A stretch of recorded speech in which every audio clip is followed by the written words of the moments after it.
ஓம் சக்தி இல்லாமல் ஒரு உயிரும் இல்லையம்மா.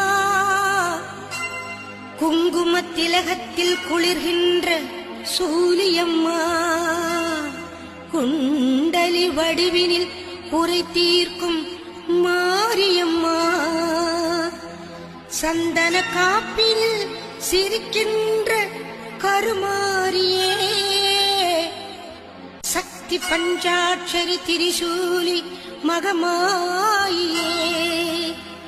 திருநீறு சாம்பலில் திகழ்கின்ற கருமாரியே. திக்கெட்டும் போற்றிடும் தேவி கருமாரியே.